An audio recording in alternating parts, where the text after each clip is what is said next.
नमो तस्स भगवतो अरहतो सम्मा संबुद्धस्स।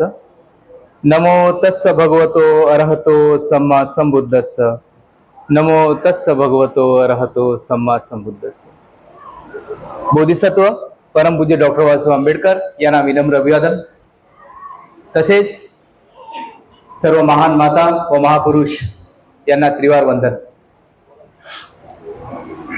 आज बदलापूर जानवी लॉन्स या ठिकाणी धम्मकाया मिशनचे दुसरे बौद्ध धर्म संमेलन होत आहे। पहिले बौद्ध धर्म संमेलन जे उपासिकांचे उल्हासनगर चंद्रमणी बुद्ध विहार या ठिकाणी झाले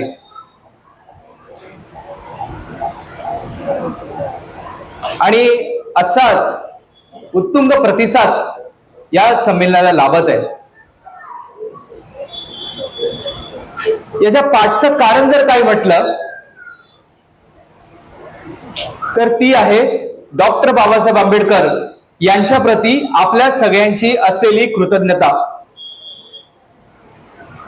ती उपकाराची जाणीव हा समाज कधीच विसरू शकत नाही आणि म्हणून आज या ठिकाणी मोरे सर आपल्या सगळ्यांच्या मनातलं प्रतिनिधित्व करून गेले की हे बाबासाहेब, आम्ही तुमच्या उपकाराच्या खाली दाबलेलो आहोत आणि ही कृतज्ञता आपल्या उराशी बाळगून इथे उपस्थित आपण सगळे झालात। आपल्या सगळ्यांचे मी सर्वप्रथम टाळ्याने इथे स्वागत करतो। आपल्यासाठी एक जोरदार टाळ्या। खूप खूप आभार। आज या ठिकाणी उपस्थित आज या संमेलनाचे प्रमुख पाहुणे माननीय अरविंद सोनटक्के सर, यांनी बराच काळ या समाजाला अंधश्रद्धेतून मुक्त करण्यासाठी आपल्या जीवनाचा बहुमूल्य असा वेळ दिला। त्याचबरोबर प्रमुख मार्गदर्शक उपासक advocate Pravin Pandit sir, Bhimrao Ghansawant sir, Maharashtra राज्याच्या विविध जिल्ह्यातून आलेले सर्व धम्मकायाचे कमिटीचे पदाधिकारी सदस्य, ज्यांनी हा विशाल असा कार्यक्रम इथे घडून आणला, त्या ठाणे जिल्हा कमिटीचे आपल्या सर्वांचे आभार। आणि या ठिकाणी उपस्थित आपल्या सर्व श्रद्धावान उपासक उपासिका, आपल्या सर्वांना सप्रेम जय भीम। आज या ठिकाणी मला जो विषय देण्यात आलेला आहे तो विषय आहे बौद्ध धर्म संस्कृतीचे पुनरुज्जीवन। बौद्ध धर्म संस्कृतीचे पुनरुज्जीवन।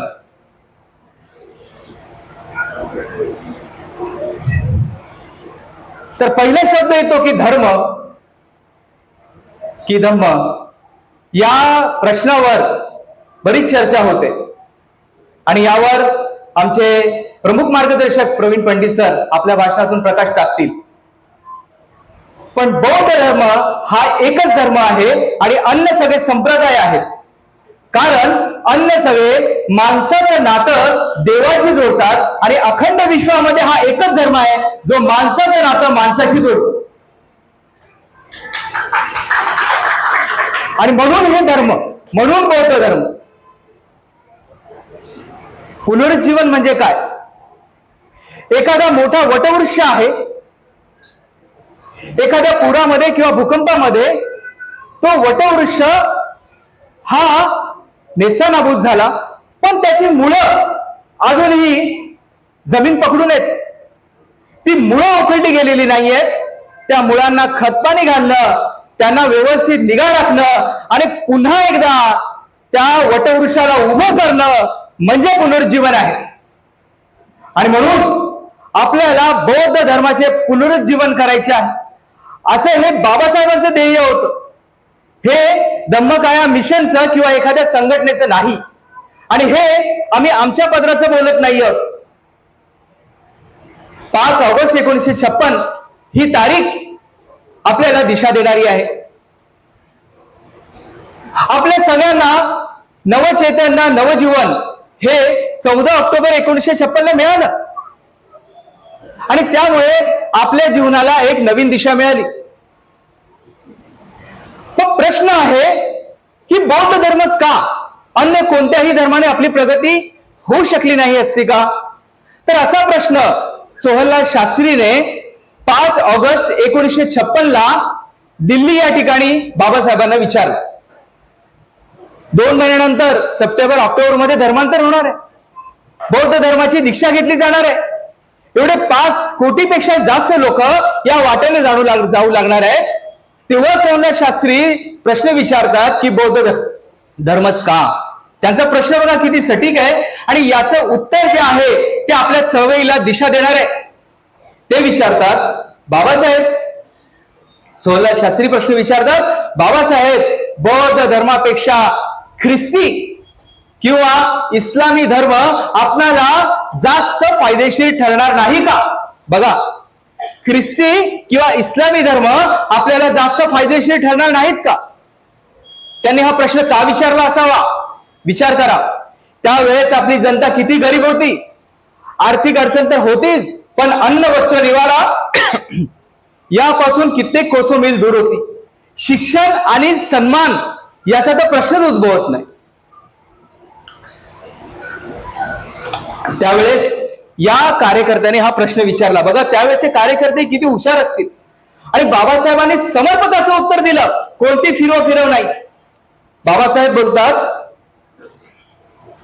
ते धर्म म्हणजे ख्रिश्चन किंवा इस्लामी धर्म, ते धर्म आपल्याला फायदेशीर कदाचित होतील, पण ते भारतात निर्माण झालेले नाहीत.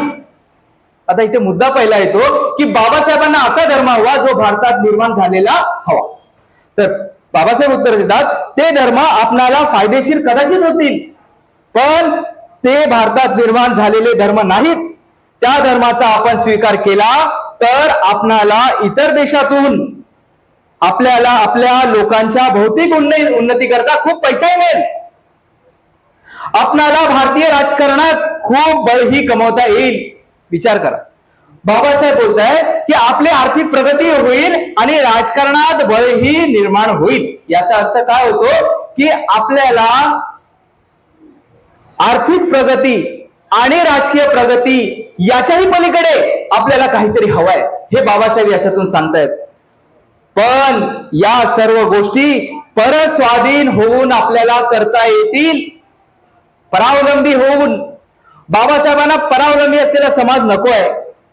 दुसऱ्याच्या उंजळीने दुसऱ्याचे पाणी पिऊन आपण आपल्या सर्वांगीण प्रगतीची तहान भागवणे यात कोणताही पुरुषार्थ नाही.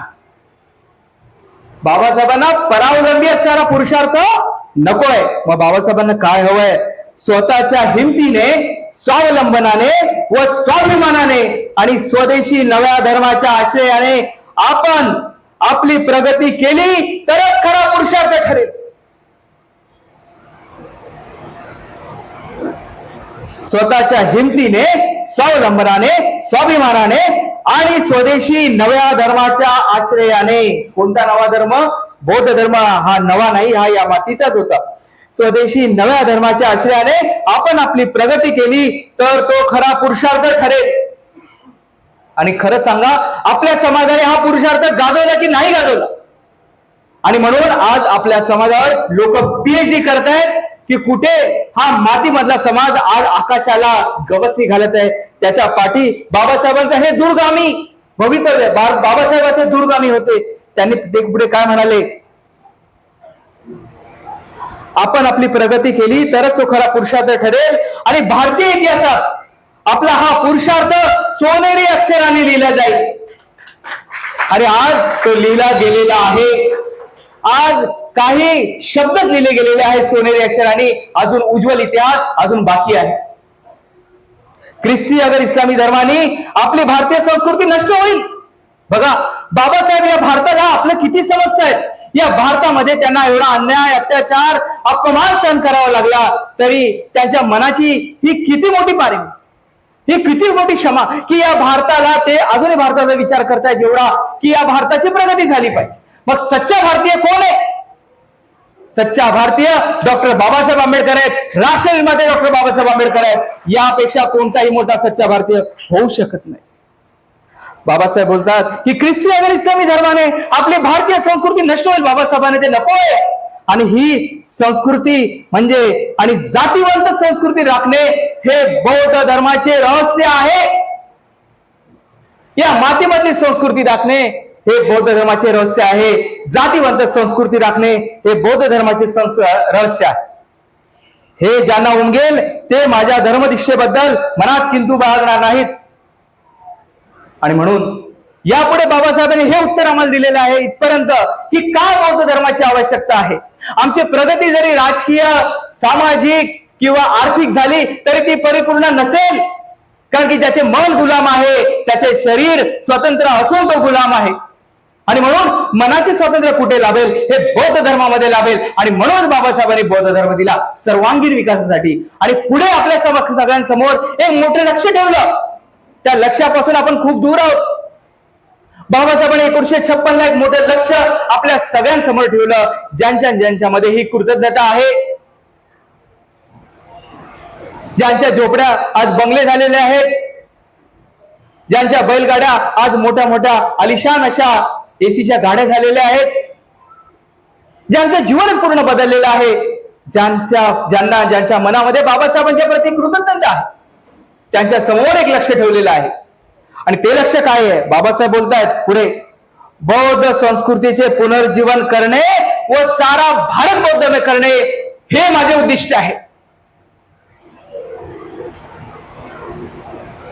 1956 2 महिन्या अगोदर बाबासाहेबांचं उद्दिष्ट अगदी स्पष्ट आहे की का भारत बौद्धमय करायचं आहे, का भारत बौद्धमय करायचं.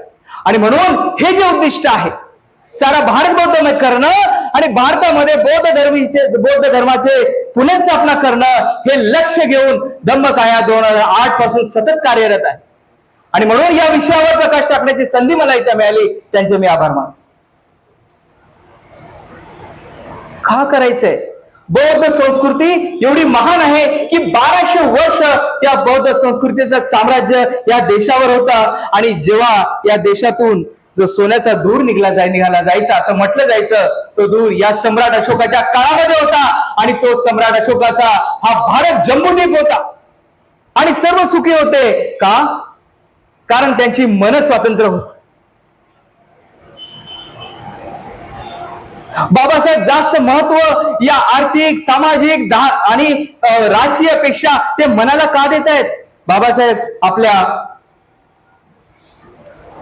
भाषणामध्ये बोलतात, 15 ऑक्टोबर 1956 भाषणामध्ये बाबासाहेब म्हणतात, 14 ऑक्टोबरला धम्मदीक्षा झाली त्यावेळेस ते जास्त काही बोलू शकले नाहीत, पण 15 ऑक्टोबरचं जे भाषण आहे ते आपल्याला खूप मार्गदर्शक आहे. बाबासाहेब म्हणतात की रेडा, बैल व माणूस यांच्यामध्ये फरक आहे. त्याही अगोदर बाबासाहेबांचं एक कोटेशन मला खूप आवडलं की आर्थिक उन्नतीची चळवळ आवश्यक आहे. काही लोक बोलतात की पहिला पोटाची भूक भागवा.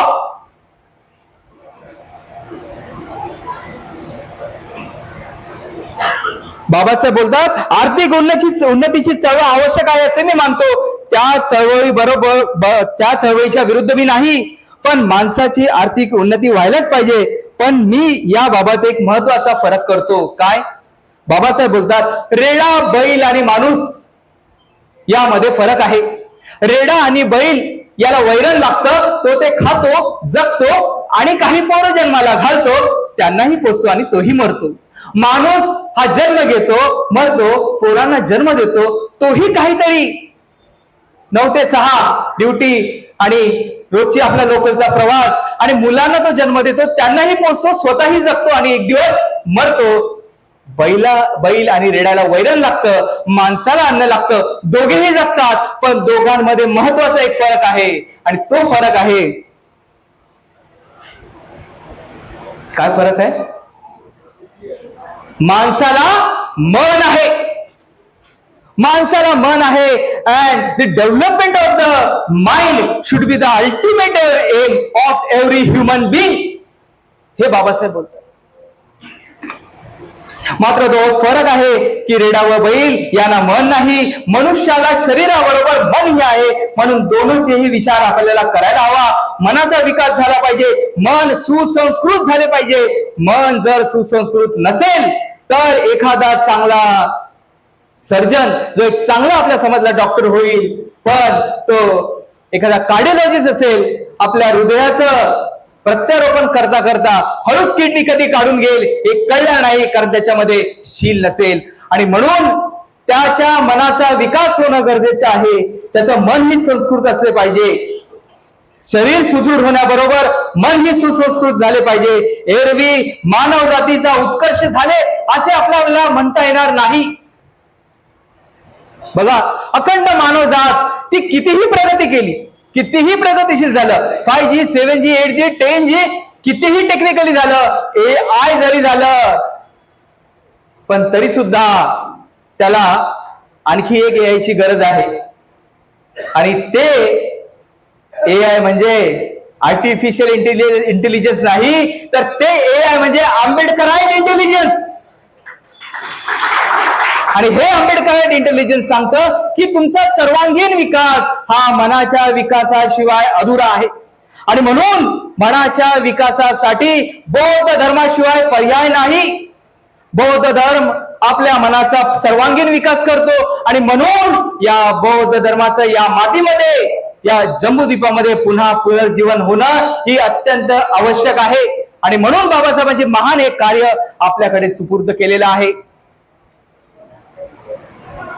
प्रश्न असा आहे की मला भाषण करायला येत नाही, मला माईकची भीती वाटते, मला स्टेज फिअर आहे, मला अभ्यास करायला वेळ नाहीये, मी काय करू? प्रत्येक जण इथे कृतज्ञ आहे म्हणून बसलेला आहे. प्रत्येकाला वाटतं की मी या चळवळीसाठी काहीतरी योगदान द्यावं, मग काय करावं? धम्मक आहे अशा प्रकारचं मार्गदर्शन गेल्या कित्येक वर्षांमध्ये पूर्ण महाराष्ट्र राज्यामध्ये विविध जिल्ह्यांमध्ये करत आहे. याच्यापैकी कित्येक मुद्दे आपल्या समोर ठेवायचे वाटतात, पण मी 5च मुद्दे ठेवेल जे आपल्या प्रत्येकाला शक्य आहे, जे आपण प्रत्येक जण या चळवळीचा भाग होऊ शकतो आणि प्रत्येक जण या बौद्ध संस्कृती पुनर्जीवनामध्ये आपला महत्वपूर्ण वाटा देऊ शकतो. तर 5 मुद्द्यापैकी पहिला मुद्दा आहे बौद्ध संस्कृतीचे पुनर्जीवन करण्यासाठी बाबासाहेबांनी 5 डिसेंबर 1956 ला बाबासाहेबांनी आपल्या त्या धुरंधर अशा लेखणीचं पेन जिथे टेकवलं, धुरंधीची त्या लेखणी जिथे टेकवली, आणि ते होतं बाबासाहेबांनी बुद्ध आणि त्यांचा धम्म याची प्रस्तावना लिहिली.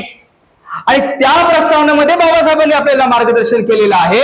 ते आहे पहिलं की ज्याला कुणाला बौद्ध धर्माचा अभ्यास करायचा आहे, ज्याला कुणाला बौद्ध धर्म समजून घ्यायचा आहे, त्याने कमीत कमी 3 पुस्तकं वाचणं गरजेचं आहे.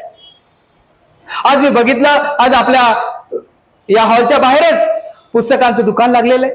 आज ज्या ज्या ठिकाणी मोठ्या प्रमाणात आपले कार्यक्रम होतात त्या त्या ठिकाणी पुस्तकं आहेत, कारण की आपल्याला आपल्या बुद्धीची भूक भागवायची आहे, आपल्याला प्रज्ञावान व्हायचं आहे. पण नक्की काय वाचायचं?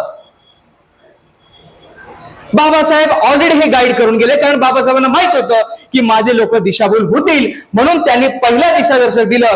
बाबासाहेब आपल्या या प्रस्तावनामध्ये म्हणतात की ज्याला कुणाला बौद्ध धर्म समजून घ्यायचा आहे त्यांनी कमीत कमी 3 पुस्तकं वाचली पाहिजे. कोणतं पहिलं? बऱ्याच लोकांना माहिती आहे. कोणतं पहिलं? बुद्ध आणि त्यांचा धम्म. दुसरं क्रांती आणि प्रतिक्रांती. आणि तिसरं बुद्ध की कार्ल मार्क्स. जगाच्या पातळीवर बाबासाहेबांनी काठमांडूला जाऊन भाषण केलं की जगाच्या पातळीवर बुद्ध का आवश्यक आहे. आज जर या जगाच्या पातळीवर बुद्ध जर बाबासाहेबांनी सांगितलं नसता तर सगळे साम्यवादी झाले असते आणि एका गरिबाने एखाद्या श्रीमंताचा खून करून तोही दोषी ठरला असता. बाबासाहेबांनी मोठी हत्या होण्यापासून थांबवलेला आहे. म्हणून बुद्ध की कार्ल मार्क्स या देशामध्ये जी काही जडणघडण झाली, ही जातीयतेचा जो रोग लागला, आणि ही समाज व्यवस्था अशी संस्कृती नाही, विकृती घेऊन जन्माला आली. याचं मूळ बाबासाहेब क्रांती आणि प्रतिक्रांतीमध्ये सांगतात. बुद्ध आणि त्यांचा धम्म वाचल्याशिवाय बुद्ध कधीच कळणार नाही. आणि म्हणून सिद्धार्थ गौतमाचा प्रवास हा सिद्धार्थ गौतमापासून बोधिसत्व आणि बोधिसत्वापासून या बुद्धत्वापर्यंत जाणारा प्रवास हा बुद्ध आणि त्याच्या धर्मामध्ये आहे. म्हणून आपल्याला हे 3 पुस्तकं वाचणं आवश्यक आहे. हे प्रत्येकाला शक्य आहे की नाहीये? हे प्रत्येकाला शक्य आहे. शक्य त्याच गोष्टी इथे मी सांगत. हे बौद्ध धर्म संस्कृती जोपासण्यामध्ये आपलं महत्वपूर्ण योगदान हे पहिलं. दुसरं, बाबासाहेब म्हणाले 24 नोव्हेंबर 1956 सालमध्ये या ठिकाणी बाबासाहेबांचं भाषण झालं आणि त्या ठिकाणी विविध भिक्खू आणि उपासक संघ उपस्थित होता. यावेळेस बाबासाहेब म्हणाले की प्रत्येक बौद्धिस्ट व्यक्तीने विहारात गेले पाहिजे. प्रत्येक बुद्धिस्ट व्यक्तीने दर रविवारी विहारात गेले पाहिजे. जर ते गेले नाहीत तर त्यांना या नवीन बौद्ध धर्म संस्कृती कशी समजेल, ते त्याच्यापासून दूर राहतील. आणि म्हणून बौद्ध विहारात जाणं हे प्रत्येक बौद्ध उपासक आणि उपासिकांचं आद्य कर्तव्य आहे असं बाबासाहेब म्हणाले. पहिला ही 3 पुस्तकं वाचणं हे बाबासाहेब म्हणाले. आणि त्याबरोबर आणखी 2 धम्मपद आणि मिलिंद प्रश्न. बाबासाहेब म्हणाले की मिलिंद प्रश्न सारखा ग्रंथ जर मला संधी मिळेल ती घरोघरी वाटेल आणि धम्मपद सारखा जीवनासाठी दुसरा मित्र नाही. आणि म्हणून ही 5 पुस्तकं.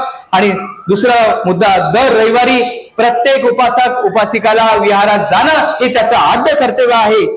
तिसरं, बाबासाहेब बोलतात एका मुंबईमध्ये झालेल्या सभेमध्ये ज्यावेळेस त्यांचा वाढदिवस होता आणि त्यांनाच अध्यक्ष म्हणून बोलवलं आणि बाबासाहेब बोलतात मला माझे वाढदिवस केलेले आवडत नाही.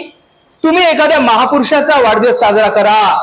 तुम्ही तथागत गौतम बुद्धांचा वाढदिवस साजरा करा. तुम्ही पौर्णिमा साजरी करा. तुम्ही पौर्णिमा एखाद्या सणासारखी साजरी करा. म्हणून बौद्ध धर्मियांचं हे तिसरं कर्तव्य आहे की आपल्याला प्रत्येक पौर्णिमा ही सणासारखी साजरी केली पाहिजे. चौथं आणि महत्वाचं, भारत देशामध्ये जे जे काही चांगलं म्हणून आहे, जे जे काही संस्कृती म्हणून प्रस्थापित आहे ते बौद्ध धर्माची देण आहे बाबासाहेब म्हणतात. आज मोठ्या प्रमाणात बघतो की लोक उपवास करतात, पण हे उपवास आलं कुठून? याची मूळ जननी उपवासात आहे. माता सुजाताला समाज संबुद्धाने सांगितलं होतं, माता विशाखेला, की कशा प्रकारे उपवास करायचा आहे. विशाखा सुक्त म्हणून प्रसिद्ध आहे. भिक्खू संघाला सुद्धा उपवास सांगितलेला आहे. या उपवासाने आपल्या प्रत्येक जण या बौद्ध संस्कृती जोपासण्यामध्ये महत्वपूर्ण योगदान देऊ शकतो. धम्मकाया मिशन गेल्या 5 ते 6 वर्षापासून कंटिन्यू दर उपवास महिन्यातून 4 वेळा दर उपवास सकाळी 6 वाजता उठून ऑनलाईन उपवास करते आणि अशी सवय मोठ्या प्रमाणात समाजाला लावत आहे. आणि आपणही यामध्ये सामील व्हावं.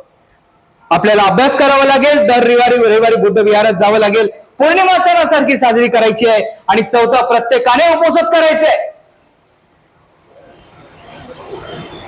बघा, कोणताही धर्म वाढण्यासाठी निष्ठावान कार्यकर्ते, निष्ठावान लोक असणे गरजेचं आहे.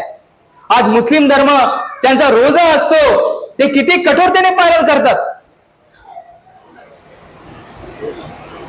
आणि म्हणून आपल्यालाही जर धर्म जोपासायचा आहे, धर्म वाढवायचा आहे, आपल्यालाही ती कट्टरता, ही जय भीमवाली कट्टरता नको, ती बुद्धिस्ट कट्टरता आपल्यामध्ये आली पाहिजे. आणि म्हणून आपल्या सगळ्यांना उपवास करणं ही आवश्यक आहे. 5वं, आपली आयडेंटिटी आपण काय दाखवतो. आपली आयडेंटिटी, आपण बोलतो की आम्ही दलित, आम्ही मागासवर्गीय, आम्ही मूल निवासी, आम्ही जय भीमवाले.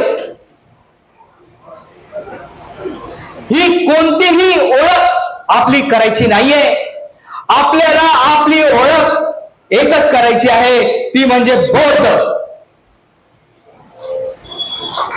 याशिवाय दुसरी कोणती ओळख नाही. ही माझ्या मनाचं बोलत नाहीये. बाबासाहेब म्हणाले 25 नोव्हेंबर 1956 सारनाथ मूल गंध कुटी विहार या ठिकाणी जिथे सम्मा संबुद्धाचं शेवटचं प्रवचन झालं त्या ठिकाणी बाबासाहेब आंबेडकरांचं सम्मा संबुद्धाचं पहिलं प्रवचन झालं धम्मचक्र प्रवर्तन, त्या ठिकाणी बाबासाहेब आंबेडकरांचं शेवटचं भाषण या ठिकाणी आहे. आणि बाबासाहेब या भाषणात 25 नोव्हेंबर 1956 ला बोलतात दीक्षा झाल्यानंतर की तुम्ही बौद्ध झालात तर परदेशस्थ बौद्ध धर्मीय तुम्हाच बंधू मानतील व तुमच्या दुःखाच्या हाकेला ओ दिल्याशिवाय राहणार नाहीत. आणि म्हणून आज या पूर्ण विश्वामध्ये जे काही बौद्ध धर्मीय राष्ट्र आहेत ते आपली बौद्ध धर्मीय राष्ट्र आहेत, ते आपले बौद्ध बांधव आहेत आणि तेही आपल्या बरोबर येतील आणि आपल्या दुःखाच्या हाकेला ओ दिल्याशिवाय राहणार नाहीत. हे सत्य झाल्याशिवाय राहणार नाही. कारण हे शब्द माझे नाही, हे बोधिसत्व बाबासाहेब आंबेडकरांचे आहे. आणि म्हणून हे बौद्ध संस्कृतीचे पुनरुज्जीवन करण्याची, महान क्रांती करण्याची सुवर्ण संधी कोणाकडे आली तर ही सुवर्ण संधी ही आपल्याला लाभलेली आहे. या सुवर्ण संधीचा आपण जर लाभ घेतला तर बाबासाहेबांचे खरे अनुयायी ठरू, बाबासाहेबांच्या प्रती ही कृतज्ञता व्यक्त करण्याची सुवर्ण संधी आपल्या जीवनात लाभलेली आहे. बाबासाहेबांचा एक एक शब्द हा अंगावर शहारे उभा करणारा आणि रात्रीची झोप घालवणारा. बाबासाहेब आपल्या भाषणामध्ये एक दिशा देणारी 15 ऑक्टोबर 1956 लाच बाबासाहेबांनी या भाषणामध्ये सांगितलंय की बघा काय बोलतात बाबासाहेब, तुमची जबाबदारी मोठी आहे. बाबासाहेब त्यावेळेस जमलेल्या कित्येक कोटी लोकांना मार्गदर्शन करतायत. तुमची जबाबदारी मोठी आहे. तुमच्याबद्दल इतर लोकांना आदर वाटेल अशी तुम्ही कृती केली पाहिजे. हा धर्म म्हणजे एक गळ्यात मढे अडकून घेतले असे मानू नका. बौद्ध धर्माच्या दृष्टीने भारताची भूमी सध्या शून्यवत आहे. म्हणून आपण उत्तम रीतीने धर्म पाळण्याचा निर्धार केला पाहिजे. तर जर असे झाले नाही तर महान लोकांनी तो निंदाजनक स्थितीत आणला असे होऊ नये. म्हणून आपण दृढ निश्चय केला पाहिजे की हे आपल्याला साधले तर आपण आपल्या बरोबरच देशाचा इतकेच नव्हे तर जगाचा उद्धार करू. कारण बौद्ध धर्माने जगाचा उद्धार होणार आहे, अन्य कशानेही नाही. म्हणूनच बाबासाहेबांनी हा बौद्ध धर्म आपल्याला दिला की बौद्ध धर्मीय लोकांची जबाबदारी कशी आहे. बौद्ध धर्मीय लोकांची जबाबदारी एका मोठ्या भावासारखी आहे.